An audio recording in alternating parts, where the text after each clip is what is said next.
Yun guys, oh. May dumating tayo. Galing to sa ano eh. Thank you, Atmos Philippines, ha. Salamat.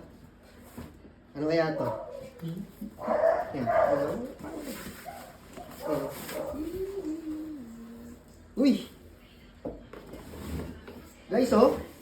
Atmos, salamat. Maklase Atmos. Thank you. Atmos Philippines, the best. Malupitan. Yun, oh. Ano kaya to? Thank you, ha. You know. You know. Kita ba? Kita ba yung mukha ni Jordan? Jordan. Aha. Unboxing. You know. Kita nyo, oh. Kita nyo. Kung ano yan. Jordan. Okay. Pari ano nga pala to? Jordan 3 na Rare Air. Rare Air eh. Uy, oh, teka. May pa-thank you pa, oh. Pa-thank you pa. Thank you. Thank you din. Thank you, Atmos. Thank you, ha. Wala. Let's take to the good part.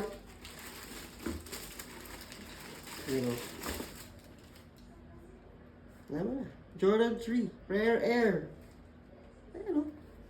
Ayos ba? Ayos ba? Ayos ba? Masarap.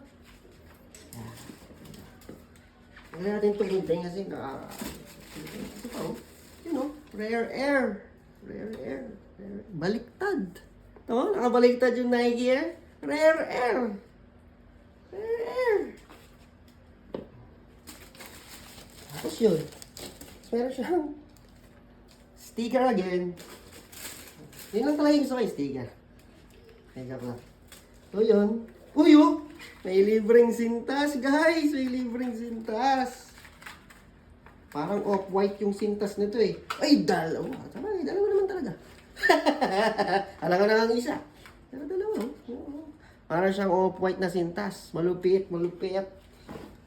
So yun, guys. Okay ba? Ito talaga yung highlight dyan. Kita nyo, Rare Air. Yung isa baliktad. Rare Air. Ganda ng quality, oh. Leather. Suede. Tingnan mo yung pagka-suede dito. Ang wala nga pala dito, kaya siya Rare Air kasi wala siyang, wala yung ano nyo, wala siyang elephant print. So, yun yung naiba ngayon sa Jordan 3 na to, wala siyang elephant print. Tsaka, yun. Meron siyang, yun. Tsaka, kakaiba yung heel tab niya, yung nasa heel tab niya, yung Nike Air niya, may baliktad. So, kaya, Rare Air. Ba, gandang quality, oh. Leather pa lang. Leather, suede, panalo. Bango! So, yun. Salamat, Atmos Philippines. Ibang klase ka. So, yun. Rare Air. Thank you, guys. I love you. Ganda. Bagay na bagay ito sa akin. Ibang klase, oh. So, guys. Alam nyo na, Atmos. Thank you. Yo.